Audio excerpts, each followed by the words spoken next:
Full and uncut versions available on Patreon. Check in the description below.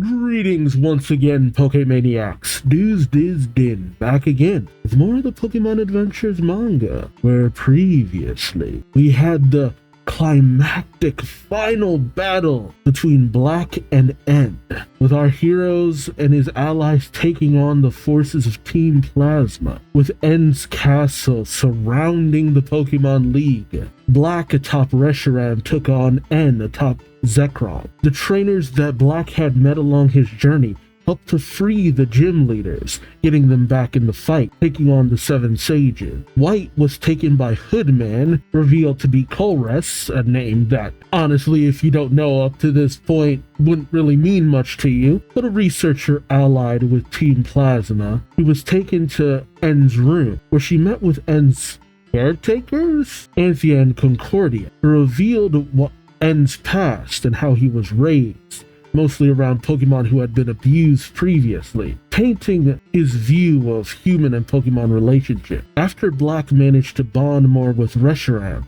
they were able to defeat N and Zekrom, with N passed out after the battle, but actually thanked by White before he did so, for actually opening her eyes to Gigi's wants and needs. Even Black actually starting to take more of a liking to N, understanding that he wasn't a bad person, just misled. But after N had passed out, Ghetsis approaches and pretty much spills the beans as he battles Black, that it was all a deception, so that he could get people with powerful Pokemon to release them, so that Team Plasma would have the most capable of Pokemon. But Black was able to overcome him, and when N awakens, he realizes that he saw things in black and white, deciding that he needed to explore the world more and gain more of an understanding, as his faith in his ideals was already kind of shaken, especially after he met Black. Now realizing that he needs to understand more, he takes off with Zekrom. As Reshiram decides to revert back into the Lightstone, Ghetsis, in a last-ditch attempt to win the day, has BEM fling Black towards Reshiram, sealing him in the Lightstone as well, that takes off into the sky, leaving White despondent at the disappearance of someone who had become so precious to her. As Ghetsis managed to escape scot-free, the remains of Team Plasma, mainly the grunts, everyday people honestly, scatter and go into hiding, with one young girl receiving from Anthea and Concordia a fungus among us, that was liberated by N, as well as a picture of him in a locket. The young girl and her mother taking off into the night. We weren't really left with a lot of resolution. Keldio's mentors had been petrified and sunk into the bottom of the sea. Ghetsis and his fellow conspirator Colress managed to escape, and this was Looker's whole purpose, to take down Team Plasma, and yet it's not a definitive ending. But let's get one. Now, I am calming down on how many of these videos I put out, mostly because it was a little too much, but also because, well, the Viz Media volumes are starting to also kind of wind down on what's been released, and once I get to Omega Ruby and Alpha Sapphire, well, that doesn't actually have the last few volumes released. So I'm going to have to find the other releases in order to continue to put out video. I'm too into this story to kind of lean back too much, but eventually I'll be down to only like one video per week. Now, in terms of Black 2 and White 2, what I do know so far is that the female character is taking the place of the protagonist this time around, with a much more justifiable reason as to why the family is moving. But in terms of the Black and White storylines, Black 2 and White 2 as well, the opposite gender character, who usually takes more of a minor role but still prominent enough, probably has the least important role in terms of the games. So that gave the mangaka a lot more credence to do whatever they wanted with the characters. It was a little bit restrained when it came to the character of White, making her a promoter, but it went in line with the performances and all that. But what do you do with a male character who has no real basis for a background or anything to explore too deeply? Let's find out, shall we? Alright, it's Pokemon Adventures Black 2 and White 2, Volume 1, or if you're just going off of the Pokemon Adventure story in general, it's Volume 52. Got Kyurem in the background. You have Blake and Whitley holding her up, and I swear, is she blushing because she's being picked up, or because he's kind of showing off her goods there? It's kind of hard to say. Not sure how I should approach this because, child and all that. But I'm pretty sure those are pants she's wearing. It's just like tights are always just one step away from being like, not sure how I should feel about what you're wearing. But then again, adults shouldn't be concerned so much with what children are wearing as long as they're covered. So, we have Keldeo and shoot, I actually don't know that line. It's the pre-evolved form of Samurott, evolved form of Oshawott. Duot. Yeah, never really got to spend any time with that form of the Pokemon because of the fact that we kind of just went for all the other forms. Oh, and the little Amoonguss on her head, which kind of gives away her identity. Or no, Fungus. Not Amoonguss, it's Fungus. Alright, jumping in. Not really sure how this story is going to go, considering what I know about these characters. A little recap. I feel like reading it, I know what happened to the Seven Sages, but I'm going to skip that. Oh, we have Blake talking to Yancey, saying, I like you a lot, but we were doomed from the start. I knew this would happen, that our relationship would end the moment I told you how I felt. So I held back and never breathed a word. But now, Yancey says, we met when you found the cross transceiver I had lost. We went to so many places together. Played tennis at small court and strolled around Joint Avenue. Then there was the time when your Spinda... Oh, that's Blake saying, then there was a time when your Spinda got into a fight with my Duot. All those precious memories. And now that I've told you how I feel, I know we can never be together. Yancey calls out to Blake, and Blake walks away saying, this is where it ends. Yancey, in tears, runs away with her Spinda saying goodbye. Blake pauses and then says, has she gone, Leo? It's Leo, the kid from the league. Leo comes out of the bushes saying, yep, she dumped you, Blake. And Blake turns with a smile. Suspicious. Oh, we're actually doing the covers from the magazine this time. Cool. Is that black Kyurem and white Kyurem? Can't actually remember how it goes down. Oh yeah, and it's the one, rival kid. I do not remember his name. But it's Adventure 1, the transfer student, and the Who's That Pokemon?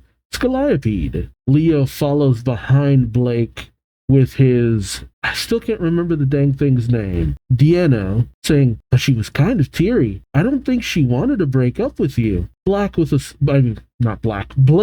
smile says, that's okay, she'll be fine. You know what, Leo? Yancey is a celebrity. Leo says, what? A celebrity? Blake says, yeah, dating me will only cause problems for her. She knew that from the start. That's why I initiated the breakup for her own good. Leo says, oh, okay. Suddenly the bell outside the trainer school starts to ring. Leo saying, oops, you have to hurry to make it to our afternoon class. Like, Leo, why are you still going to a trainer school? You got pretty far in the Pokemon League. But then again, kids go to school. Inside the school, there's several girls who come running up. One that says, hey, Blake. A girl with a Wingull says, hey, Blake. A girl with a Sunkern says, hurry, the classroom for our afternoon class has been changed to room 401. And then the girl with a Combi says, you got a new teacher. Leo's flustered. Well, Blake looks around to each girl saying, thanks, girls. Hey, Yuko, did you style your hair to look like your Sunkern today? You smell so nice, Maya. It must be thanks to your Combi's honey, so soothing. Iki, you're as lively as the flapping wings of a Wingull. Being around you gives me positive energy. As the girls all run off blushing, Leo says, wow, you really know how to flirt. I get so nervous around girls that I just freeze up. As Blake waves them off, he says, you're too self-conscious, Leo. Leo says, no, duh, because I'm just But Blake tells him, you should be more confident. You're a skilled trainer. You made it into the top 8 of the Pokemon League 2 years ago. You were really popular then, right? Leo says, not really. I admit I hoped my success would win me some new friends. But what happened at the Pokemon League totally overshadowed my winning battles. The only thing people asked me after I got back home was Team Plasma's attack. No one even noticed that I made it into the top 8. And then the winner of the Pokemon League tournament disappeared. The 7 sages made a run for it, and they still haven't been brought to justice. Blake takes all that in and then says, Leo? Leo then says, we don't have time to waste talking. We'll have to run to get to class 401 on time. Oh, for a second I thought he was the teacher, but no. As they arrive outside the class, Leo says, darn, the teacher's already here. Blake says, let's sneak in the back. As they slowly waddle their way in, someone stomps on Leo's costume tail, causing them to trip and fall. Quit sneaking around, Blake. Leo, class is in session. Here, get out. Blake says, if you're nice to me, I'll introduce you to a cute girl. Hugh says, that's not funny. I never liked you. Have you forgotten why we're here? To learn about Pokemon and become better trainers. If you're here to flirt with girls, leave. We don't need. Oh, but Sharon says, what are you doing? We're in the middle of class. What are your names? Hugh says, Hugh. Blake says, Blake. Leo says, Leo. Hey, you're... Sharon says, oh, it's you. Leo says, long time no see. Sharon smiles, saying, but I won't be soft on you just because I know you. I may be a rookie, but I'm your teacher and you're my student. You may call me Mr. Sharon. Now the 3 of you can sit outside in the hall for the rest of class. The girl says, huh? What? But Blake didn't do anything wrong. It's all Hugh's fault. Blake says, thank you, my lovely ladies. While Hugh says, are you serious? What's wrong with you girls? As all 3 end up out in the hall, Hugh is seething.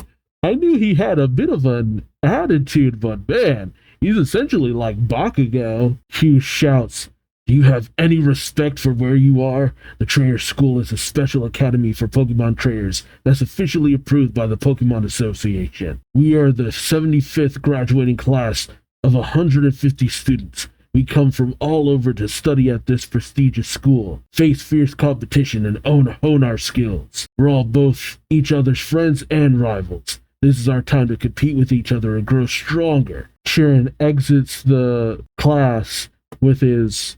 Is this still a Snivy? Yeah, it's still a Snivy. Hasn't it been a year or two? And he exits with his Snivy, and his Snivy starts just throwing leaves in Hugh's face as Sharon says, you're too loud in the hall. As Hugh continues to seethe, Leo says, this is quite a surprise. I never expected my opponent from the Pokemon League to become my teacher. Hugh says, he's only 3 or 4 years older than us. How could someone that young work here? Ooh, I can't wait to get stronger. But Blake, instinct keeps telling me to say Black. Blake says, shh, someone's coming. He says, huh? But then Blake realizes saying, perfume. It's a woman. He says, oh, brother. And Leo gets flustered as Whitley and her mom come walking through the halls. As they pass, Whitley's mom gives them a nod, and while Leo is still flustered, Blake and Hugh give a nod back. He says, who's that? Blake says, was that her mother? They're both pretty. They knock Whitley's mom knocks on the door. Sharon answers saying, yes? Oh, I've been expecting you.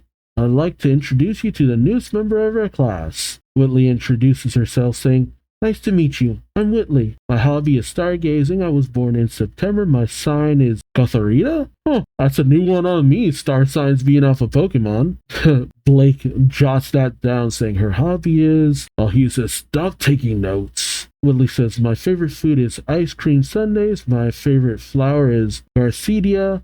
My favorite color is blue. And this Fungus is my Pokemon. I look forward to getting to know everybody. Fungus gives a nod. Blake says to Leo, her sign is Gotharita. That means she's compatible with people whose sign is Buffalon. That's important. You better remember it.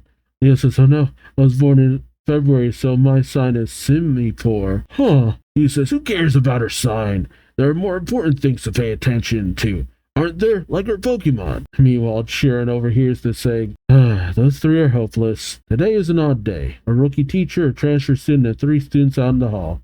Like I said, an odd day. So today, I'll be holding a practical Pokemon battle class. Hugh opens the window saying, battle?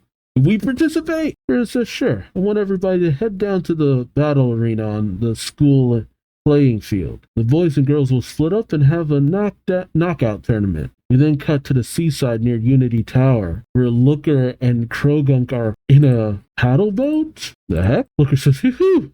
I finally returned to Unova. It's been 2 years since I began my pursuit of the 7 sages of Team Plasma.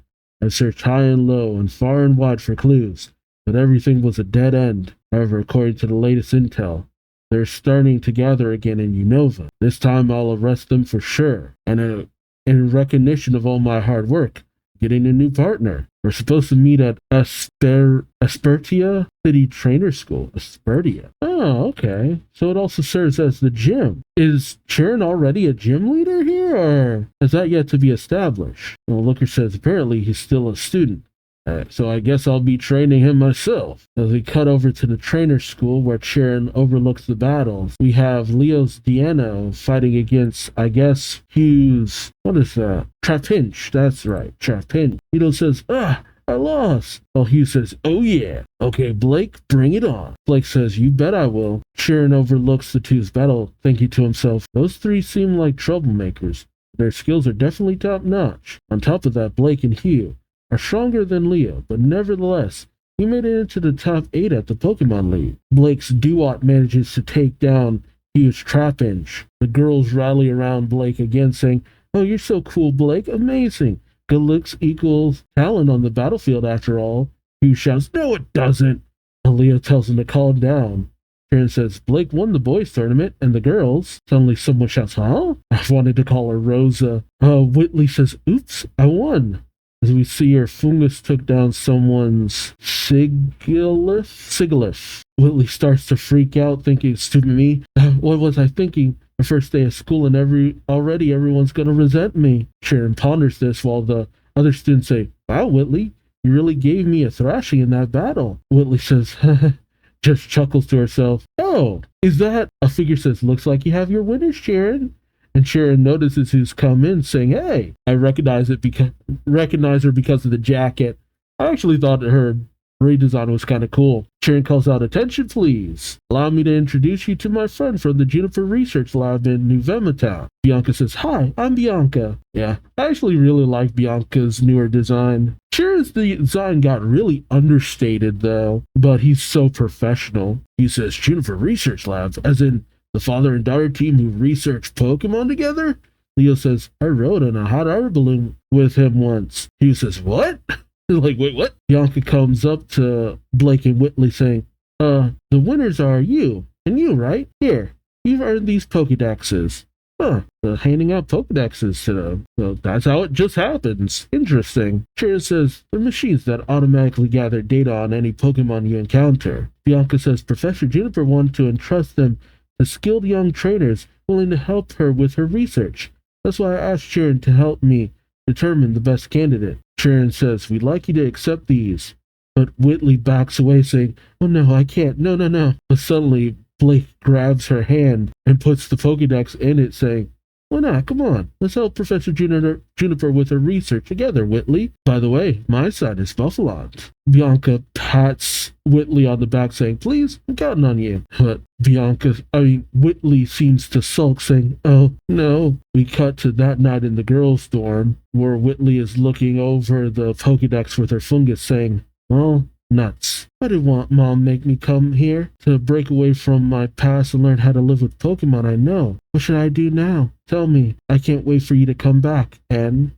As she opens up her pendant with N in it, and we see her Team Plasma uniform still hanging up. It's just like, girl, aren't you like too big for that now? So yeah, they don't really make it a secret of who she is. But again, it was even on the cover. And it's no real secret of who Blake is either. But again, those are the two major things that I know. Whitley's secret as well as Blake's. As we cut to that night, Looker and his Krogunk arriving, as he says, I've arrived in Aspiration City. Aspertia? I keep wanting to say other words. Aspertia City. It's already dark. I must hurry. Looker makes his way through the woods with his Krogunk. Looker says, huh? A slack off. And his Krogunk sees another, as Looker says, so many Pokemon species that didn't live in Unova 2 years ago. Heard that the ecosystem here has changed drastically over the last 2 years. Did that have something to do with Team Plasma? Oh, that's the justification. Because maybe people who had Pokemon who weren't native released them,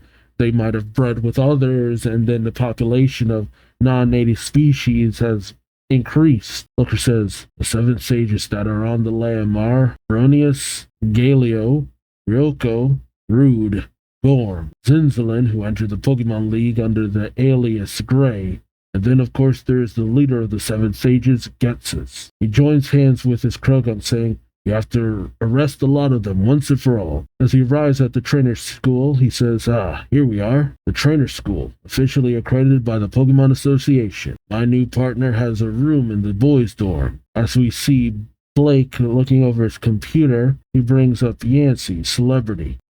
Screen name Nancy. No sign of any involvement with Team Plasma, excluding from further investigation. Classmates Yuko, Mayu, and Yuki, no sign of involvement with Team Plasma, exclude from further investigation. Suddenly there's a knock on his window. Blake says, "Penny saved is," and Looker responds, "A penny earned." Looker looks through his window as Blake opens it. Looker says, "Good, you've been expecting me. But for the record, it's usually the officer who reports to his supervisor." Blake says, "You must be Looker." Looker says, "That's Mr. Looker to you. How dare you trust your superior like?" But Blake says, "Behind you," as the Scaliapede grabs Looker by the head and yanks him up onto the roof. Blake makes his way up, saying, "Didn't you notice you were being followed?" Blake brings out his Duat, and it easily deals with the Scaliapede. As Looker hits the ground, he says, "Not bad." He goes up to Blake, holding out his hand, saying, "I'm glad to have such a skilled officer working under me. Nice to meet you." Blake says, "Working under you?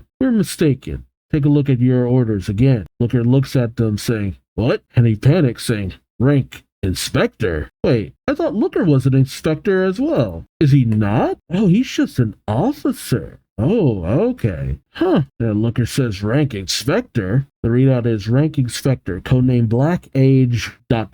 Blake introduces himself, saying International Police Investigator, codename Black Number 2. Black Number 2? I get it, Black version 2 and all that, but what an odd way of going about things. He says, "I go by Blake at this school. I'm your superior, Looker." Which, dang. I'm in charge, old man. So yeah, I already knew about this, though I'm not sure about anything else involving him. Because the thing is, as I've kind of been informed that a lot of things about his character don't really change too much, which is kind of a bummer to hear. Because one of the best things about a lot of these stories is the evolution of these characters. But to find out that his character really doesn't change much, well, we'll see. Maybe I'll be endeared to him, because I'm not always a big fan of the super serious characters, but sometimes it's more about the situations they find themselves in more so than the characters themselves. So we'll see. I'm more interested in Whitley's story, being a former member of Team Plasma and all. Alright, it's adventure number 2, Mr. Perfect. Who's that Pokemon? Genesect. Part 1? We pick up in the faculty lounge where Sharon is looking over some papers, saying, "Here, that ought to do it." Bianca, who's sitting over on a seat with her, is that a Litwick? Or Lampet, says, "Are you done, Sharon?" Sharon says, "Yeah, sorry to keep you waiting, Bianca." Bianca puts on her jacket, saying, "No worries. I called Professor Juniper, and she was happy to learn that you found children to entrust the Pokedexes to. But I was surprised at first when you proposed to hand over the Pokedexes to the strongest boy and girl in that Pokemon battle." Sharon pauses and then says, "Strength is everything." I think that's how the students took it. Bianca questions, "But that's okay, isn't it? This is a trainer school after all." Sharon says, "Yeah, but those two. Whitley and Blake, was it? Oh, I hope they become good Pokedex holders." Bianca then notices the dejected look on Sharon's face, and she says, "I'm sorry I asked you to do this. It brings back memories from 2 years ago, doesn't it?" Sharon says, "Yes, it was your friend, too. It's hard on both of us." Bianca says, "But I wasn't there when it happened. It must have been much more traumatic for..." But suddenly, Sharon gets a call on his cross transceiver. He says, "Excuse me." He answers, and it's Drayden. Sharon says, "Hello?" Drayden says, "Sorry to call so late, Sharon. Or perhaps I should address you as Professor Sharon." Sharon says, "Drayden." Drayden says, "How was your first day as the school teacher?" Sharon says, "Busy, very busy. I've had so much to do even after class." And Sharon and Bianca exit the school. Drayden says, "Of course, but I'm sure you're doing a great job." Sharon says, "I hope so. And I need to repay you somehow for telling me about this position." Drayden says, "No need. I should be thanking you for accepting such a last-minute appointment." Sharon says, "I thought Alder was supposed to be the new teacher." "Good luck with that." Drayden says, "That's right, but he told me he'd changed his mind all of a sudden. Something about wanting to make way for new blood." Who knows where he is now? I mean, that also sounds like an older thing to say. Let the younger generation get a little bit more time in. Anyhow, I thought I called you tonight, telling you about some breaking news related to the legend of Unova. Fortunately, it's not good news. We've been researching Zekrom and Reshiram, the two dragons who fought each other 2 years ago were originally one dragon, so I'm sure you're already aware. But we discovered a little-known legend that says that when Reshiram and Zekrom broke into two, they left behind an empty shell, which became an independent Pokemon itself. Its name is Kyurem. Oh, wait, is that what Kyurem is? Huh. I didn't know that's what Kyurem was. The entity left behind when Reshiram and Zekrom broke apart? That's kind of fascinating. Huh. Interesting. Sharon panics a little, saying, a third Dragon-type legendary Pokemon? Is it possible that Team Plasma is after that Pokemon? Drayden says, very likely, I think. Sharon says, no. Drayden tells him, but this bad news doesn't mean there's no hope. Sharon says, you mean we could capture Kyurem before they do, right? Drayden says, good thinking, Sharon. That's exactly right.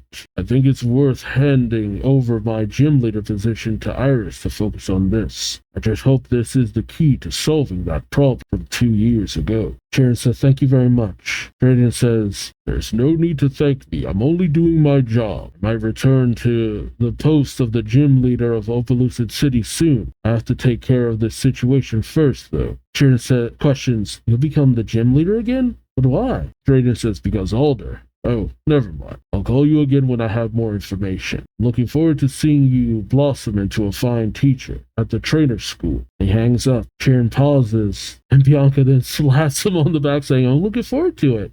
And I'm really happy that you've turned over a new leaf, Sharon. And though Bianca smiles, Sharon has this very melancholic look on his face still, despite that. Oof, this kid is grappling with a lot. Ugh. I was kind of wondering what he would be like after everything that happened. Oh, what the heck? Suddenly, bright lights appear before them as a car comes zooming around them. Jeebus, what the heck? Even now?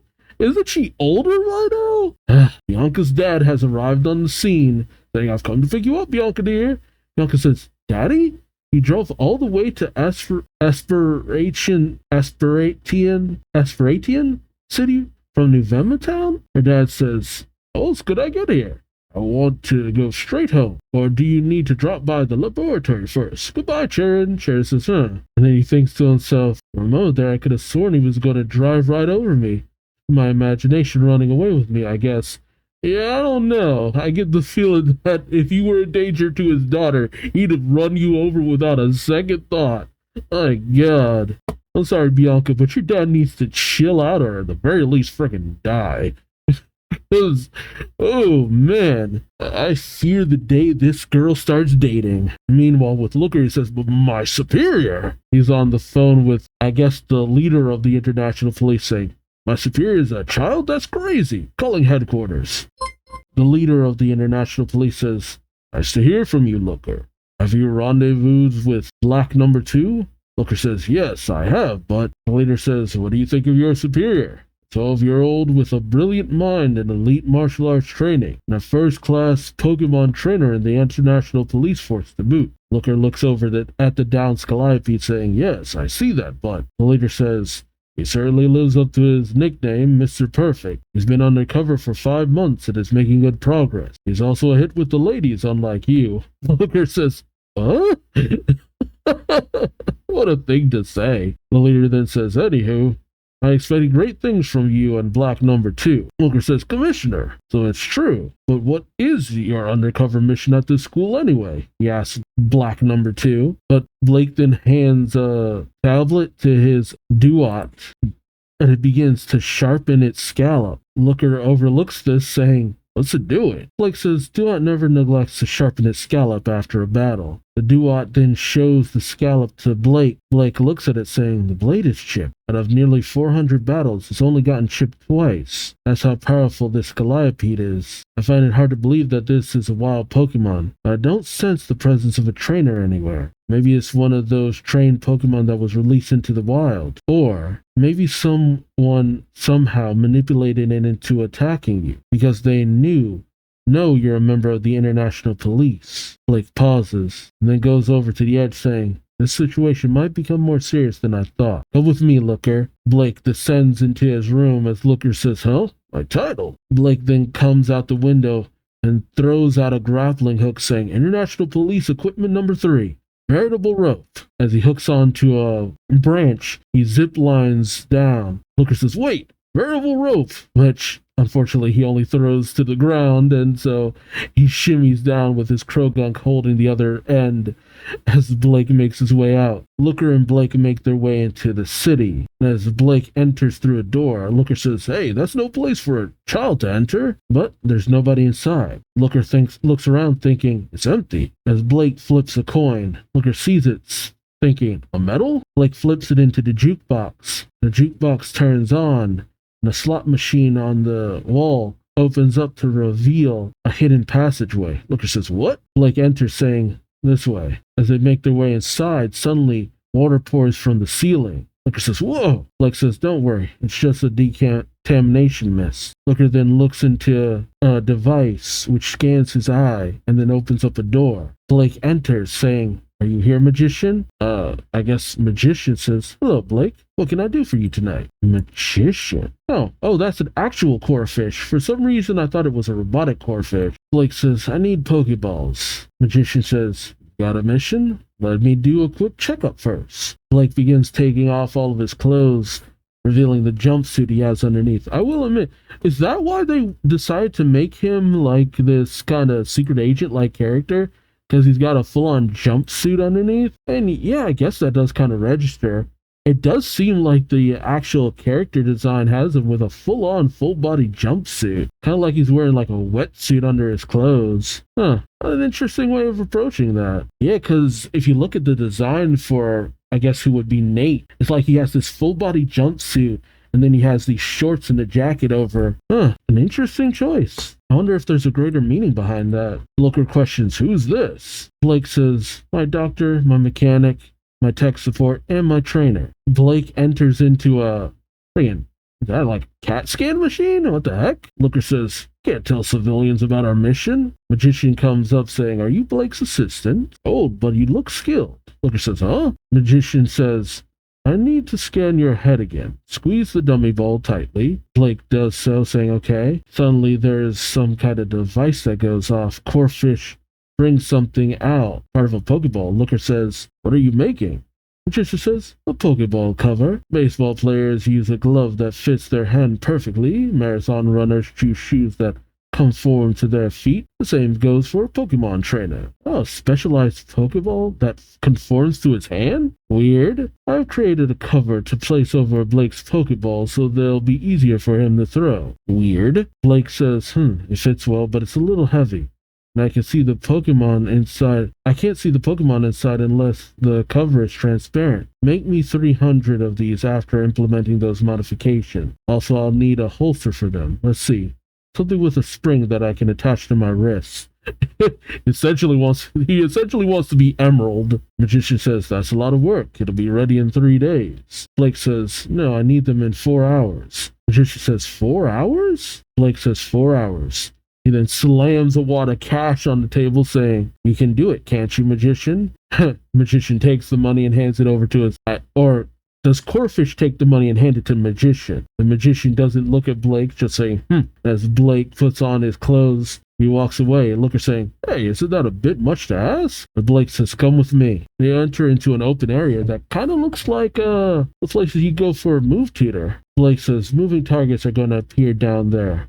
Let's see you attack them with Krogunk's best move, Looker. As the targets appear, Looker has Krogunk use Venoshock, which nail them all in the... Because it's those weird Pokemon with the little balls that are, I guess, their weak point. Yeah, Grumpig. Blake says you hit all the Grumpig on their black pearls, their weak spot. Impressive. Let's switch things up. Duat hits a few buttons, which causes a massive sandstorm and fire to appear. Looker says, a sandstorm and a fire? I can't open my eyes. As Krogunk use Venoshock, and then Looker says, I missed them all. Blake says, exactly. I'm sure you you do well under ideal conditions. But there's no guarantee that this case will be that straightforward. You have to be ready for anything, whenever and wherever. That's the most important factor in an investigator's success. Looker says, I understand, Inspector Blake. Jeez. Oh, I mean, I get it. It's kind of sucks to see Looker humbled like this. Magician enters saying, I have the results of your checkup. Both you and Duat are fine. Duat's numbers have improved dramatically since the last time. Blake says, good. Magician says, one thing you might want to be careful of is suddenly there's an explosion that goes off. Looker says, what was that, an explosion? Blake says it was close by. Magician says, you can get up onto the roof with this elevator. As they enter, the Magician says, wait, Blake, here's a pack of wings you requested. Wings? The elevator takes them to the roof, and as they exit, Genesect? Okay, random Genesect attack. Looker shouts, an unidentified flying object, a UFO. Blake says, Looker, you wondered if I was asking for too much. Well, there's your answer. That's how formidable our opponent is. He tells Duat to go in using Razor Shell. Okay. God, at only 12 years old. I don't know. I will admit, I feel like I'd be more endeared to Blake if he was Looker's junior, but was just very skilled. Maybe if it was more of a joke where Looker would do something and then Blake would do it better. It's just like, you showed me the wrong way to do it so that I may improve myself. Thank you, Inspector. Something kind of like that. If he just thought, Looker could do no wrong or something. It's kind of just like we're following around, I don't know, a less charismatic version of Silver or Blue. Just a little too stiff. 12 years old, dang. I was wondering about that Buffalon constellation we saw at the end of last story arc too. So that was showing that Whitley's destiny was to come in contact with the person with the Buffalon constellation. I wonder if that has any greater meaning going forward. Alright, it's adventure number 3. Flying Type, Genesect Part 2. Who's that Pokemon? Duat goes in with, what was the attack? Razor Shell, striking out at Genesect. Oh, but it seems Genesect managed to block the attack. Looker calls out, be careful, Inspector. That must be Team Plasma's UFO. Blake tells him, Team Plasma is the only part of that you got right, Looker. That's no UFO. It's a Pokemon. And its name is Genesect. How do you know that? Did he use the Pokedex? Or Looker questions, Pokemon? That's a Pokemon? How can you be so sure? And why do you know its name? Blake says, before I answer that, Looker, the explosion that crushed that building, what kind of move do you think it used in that attack? Looker thinks for a moment, saying, well, if it's a Pokemon, it must have used some kind of laser or missile, I guess. Blake says, and where did it shoot it out from? Oh, yeah, its eyes, its mouth, or... But as Genesect goes at him, Looker says, look out! Ooh, dang.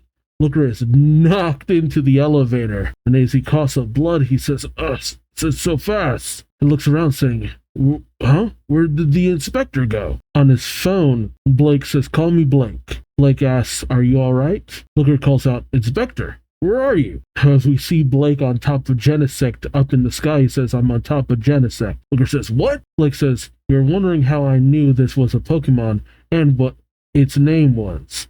I've been searching all over the Unova region for traces of Team Plasma from the moment I was assigned here, and I finally came across a certain facility. Looker says, a facility? Blake says, a research facility named P2 Laboratory. Discovered the existence of a Pokemon named Genesect there, and, as we cut to the flashback, Blake finds information about Genesect, including a cannon modification. Blake says, a cannon? In present day, Looker says, a cannon? You mean? Blake says, exactly. Genesect had a cannon implemented into it. That's what blew up that building. I don't see anything like a cannon on it at the moment. Blake says if he looks at the underside of Genesect. Ooh, naughty. Blake says, I've got no choice but to... Oh, he brings out International Police Equipment number 15. Record bubble? Yeah, wait, the record bubble. That's something that Green had all that time ago, right?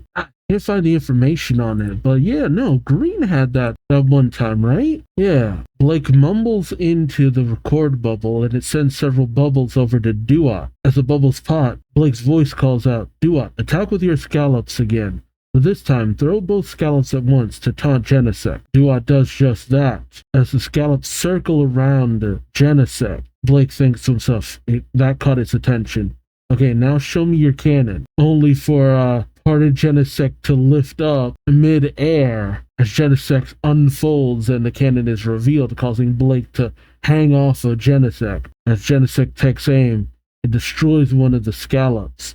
This causes Blake to be launched off, falling to the ground below. But luckily, he falls onto an awning. Looker says, "Inspector!" Blake responds on the phone, "I'm fine. Did you see that, Looker?" Looker says, "I sure did. Its cannon was stored inside it, and it looked like a Pokemon with arms and legs after it transformed." Blake, still on the awning, says, "Here's my next order, Looker. Civilians have heard all the ruckus and started to gather. I need you to keep them back. Don't let them near Area 3.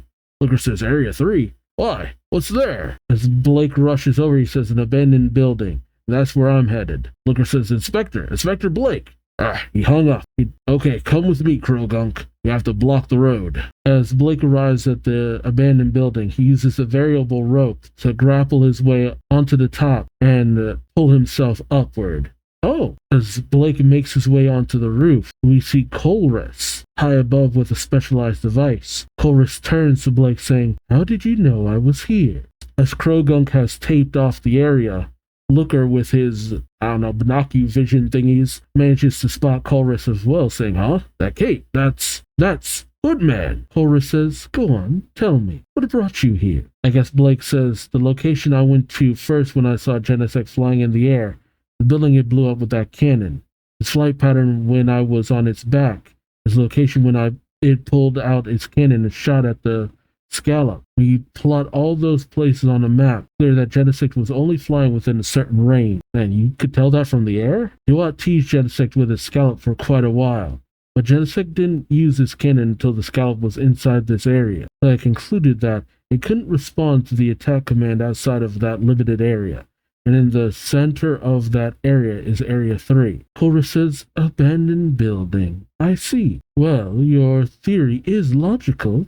Now let's see if it's correct. Genesect transform. And another Genesect he had underneath his cloak pops out. Or is it the same Genesect?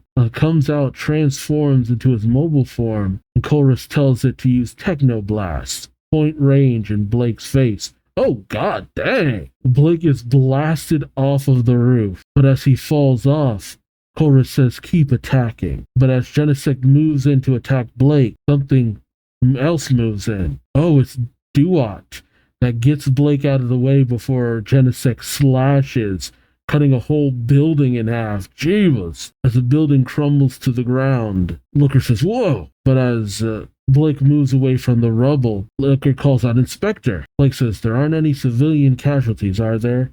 Looker says, "Are you alright?" Blake says, "My body armor saved me from getting disintegrated like the scallop." Which, the body armor's not on your face, buddy. I don't know how that technically saved you, but whatever. Looker pulls up an image on his phone saying, "Inspector, that man giving orders to Genesect.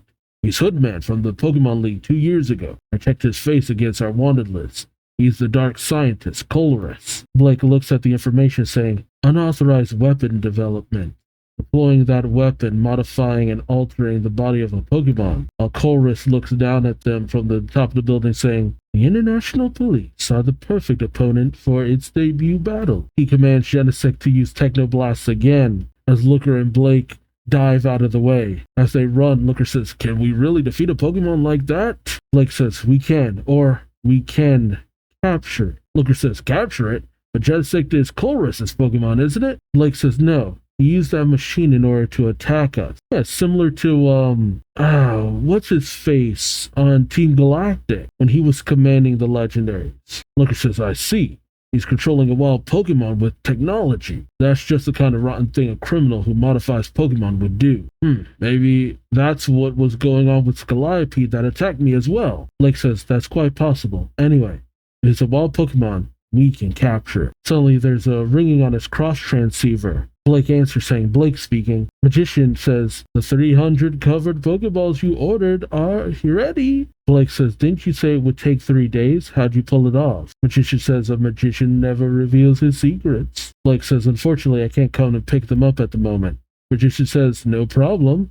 As out from a manhole that they were just about to go through, several pedos fly out with confetti and streamers as out comes Corefish. Magician saying, "Ha ha, I'd like you to test it to see if it meets your specification." Blake says, "Great." As he holds up a Pokeball, Genesect lands right behind him. Oh, dang. Oh, there's Chirin's itinerary. Nice. Man, this is intense. I hope he does catch Genesect, though. It's a cool Pokemon. Alright, and the last chapter of this video, adventure number 4, Innocent Scientist. Who's that Pokemon? Genesect, part 3. As Blake readies himself to face off with Genesect, he says, here come Genesect? Does he mean come here, Genesect? I feel like there was a bit of a translation issue. Oh, and Blake launches the ball kind of like, almost like a baseball pitcher. Looker says that came out of nowhere. But as the Pokeball approaches, Genesect manages to knock it back. Blake throws another one. Genesect deflects it. Looker says, it's too early. You can't capture it until you weaken it a little more. Huh? Oh, we see Duot just going at Genesect just as Blake is launching Pokeballs. Looker says, your Duot is striking Genesect while you're tossing Pokeballs at it? What amazing teamwork.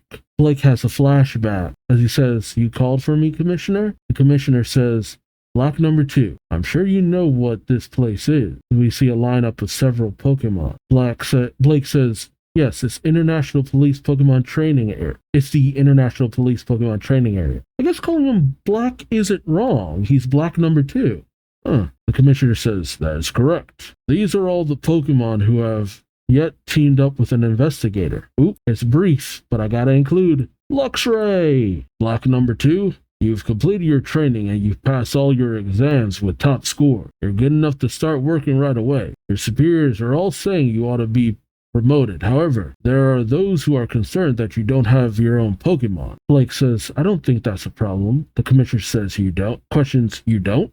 Blake says, I'd like to work on my investigations alone until the day I meet a Pokemon who is worthy of being my partner. But suddenly, Blake hears the sound of Duot sharpening its scallop. Blake asks, Commissioner, what about that Pokemon? At the present day, Duot just utterly laying into Genesect, even managing to avoid and then giving way for the Pokeball to come in, which Genesect manages to deflect. Good stuff. Looker says it keeps attacking Genesect to block his view and tire it out until the last moment, right before the Pokeball approaches it. Duot is dodging the balls effortlessly.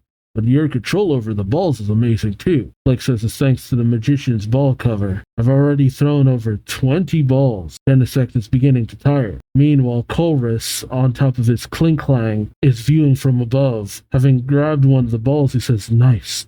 This is just splendid. Looker calls out, Colress! Colress says, and intriguing. What a great idea. And intriguing. What a great idea. You place the cover over each of your Pokeballs so they fit your hand better, making it easier to press the button and throw it. And what's underneath the cover, eh? A great ball, or maybe an ultra ball. As he peels it off, he says, ooh, a luxury ball.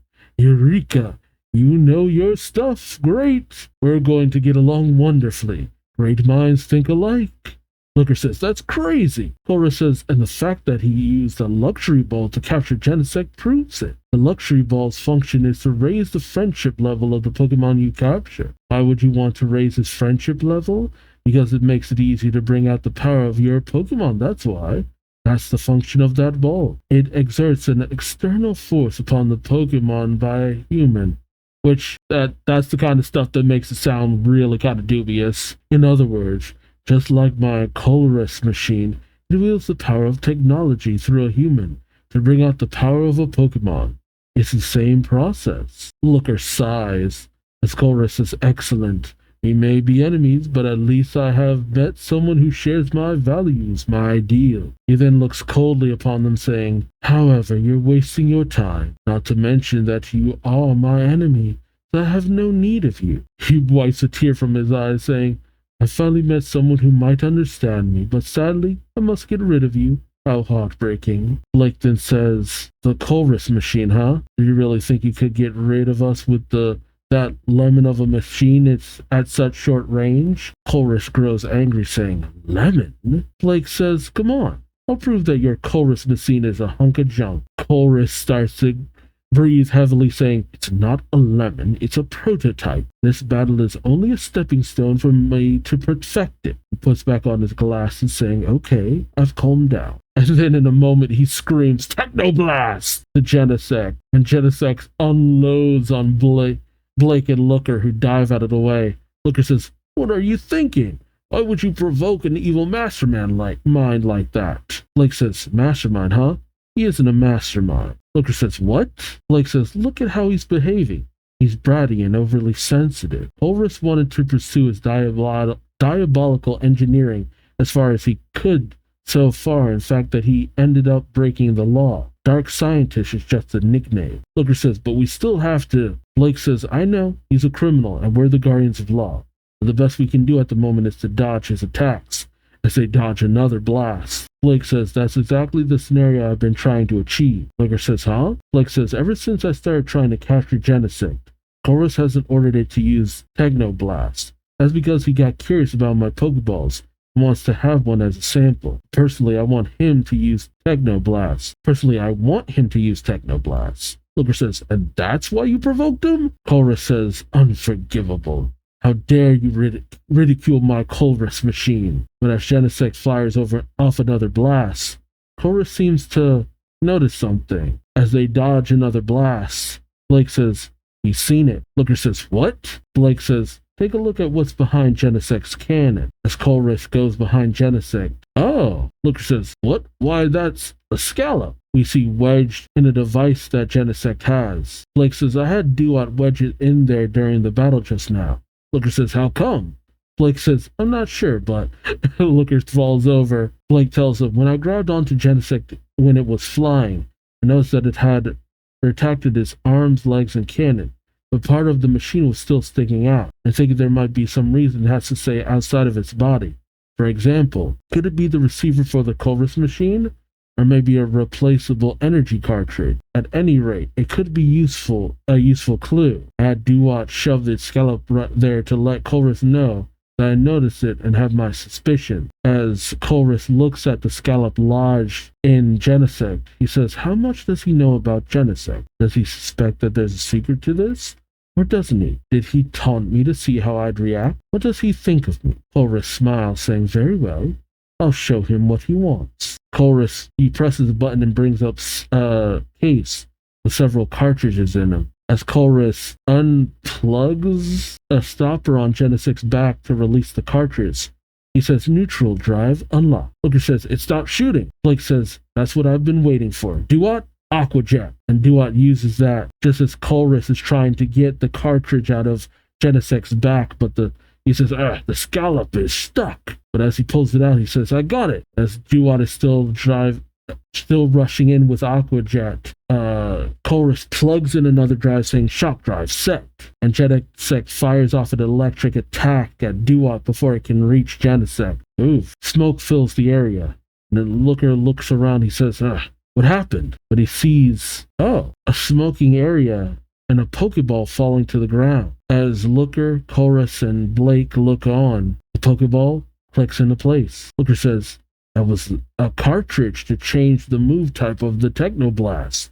He changed it to an electric type. So Duot got hit with an electric type move, which is the weakness for a water type Pokemon." Looker calls out, "Chorus, how could you do such a thing?" He then puts on his disguise of Lucar, saying, "Remember this face? When you competed in the Pokemon League under the alias of Hoodman 2 years ago, I too was there among the top 8 disguised as the mysterious Lucar. You played fair in that battle and you were worthy of respect. You were controlling your BM and Clink with technology. They were fighting for you as your Pokemon. You were able to put up a good battle like that, which means you've already succeeded in bringing out the power of your Pokemon through your relationship with them.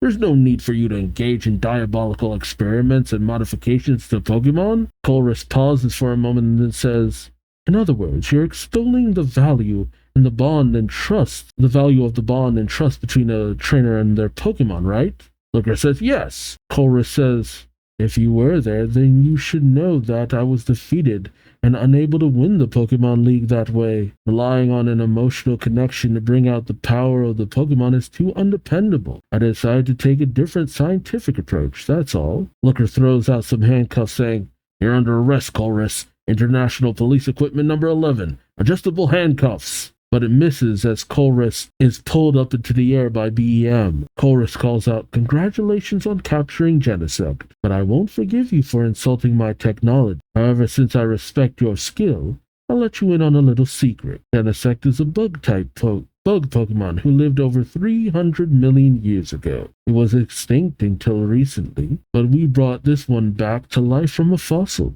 Plated with a metal armor for protection, placed a cannon on it, and beefed up its strength, defense, and speed. That is the Genesect you've captured. In addition, we developed drives that can change the type of its Technoblast. Shock drive for fighting type and electric type, burn drive for fire type, chill drive for ice type, and dowsing drive for water type. This Genesect is invincible in Pokemon battles, or so I thought. Unfortunately, it turned out to be a bit too strong. Team Plasma's engineers were unable to capture it with their Pokeball, and it was uncontrollable. That's why we decided to use my machine to control it. But you managed to capture it.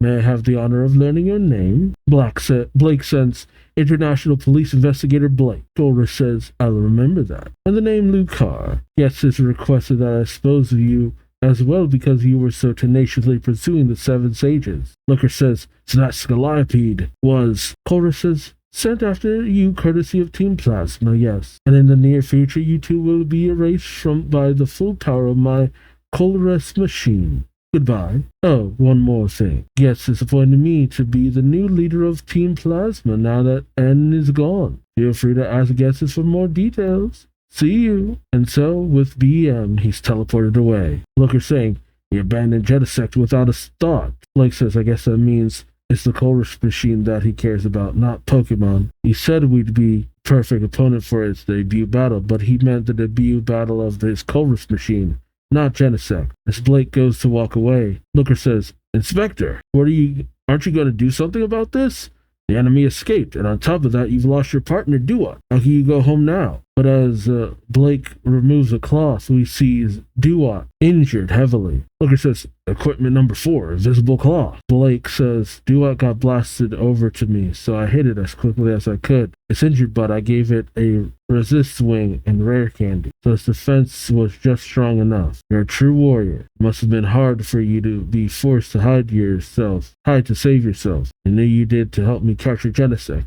I'm so sorry you had to go through that." Looker then looks to the crowd forming as he says, "Oh, the onlookers have broken through. What should we do, Inspector?" Blake looks at him, smiling like a young kid. Looker looks to him with tears, saying, "What a boyish smile. The battle is over for now, and he's opened up to me." Looker goes to hug him, saying, "Inspect," but Blake stops him, saying, "Hey, that was a surprise, wasn't it?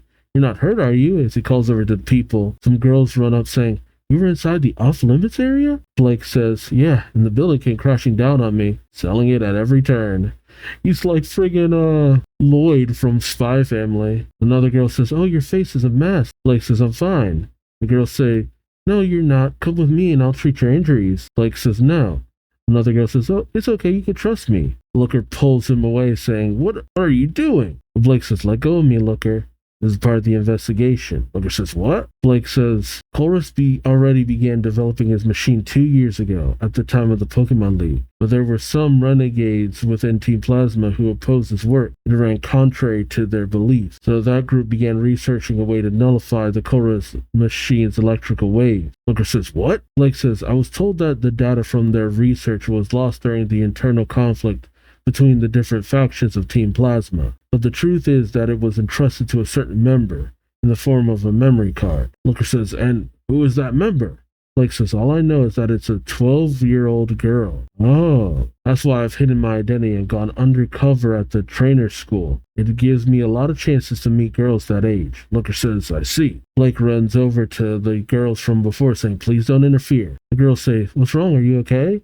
Blake says, "That man is a police officer. He helped me. He wants to question me as a witness." The girls say, "Oh, cool." As the Looker watches, he then thinks to himself, "A 12-year-old girl, huh?" Meanwhile, cut to Whitley, who is changing, which, look, man, I ain't trying to catch a case. Why do y'all keep doing this? But, oh, it's like what I said before. Does that Team Plasma uniform even fit, and I guess we're about to see. As Whitley changes, she says, "It's been a while since I last wore this." As she as she puts on her Team Plasma uniform, she says, "I'll fight today and I'll fight tomorrow. Go, go, Whitley." Cut to Blake running off with Looker as he says the sun's beginning to rise. But Looker, the report, cleaning up this mess, transporting Genesect, finding caretakers for it. You have to wrap all those loose ends up before class. Looker says, "Roger that, Inspector."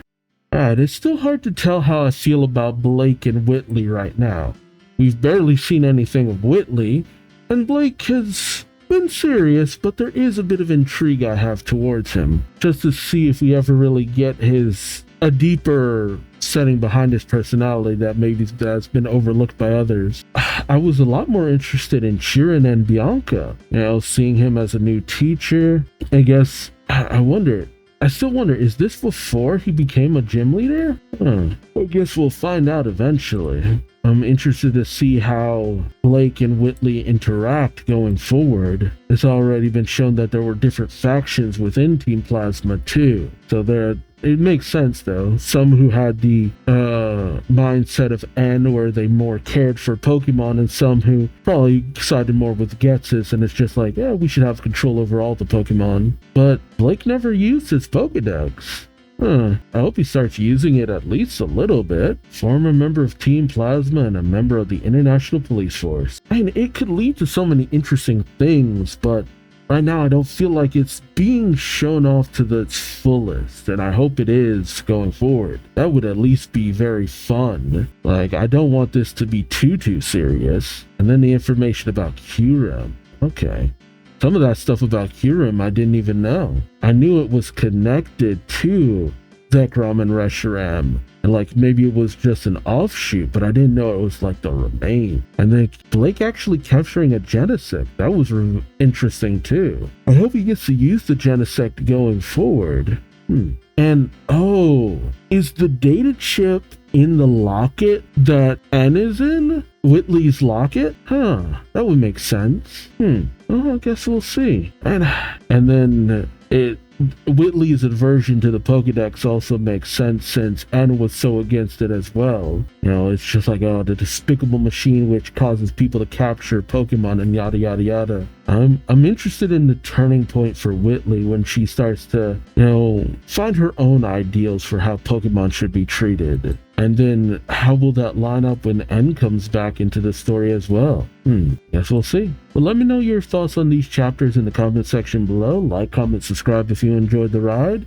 Thank you so much for watching. And until next time, I've been Duuz-Diz-Din, and I hope to see you in the next video.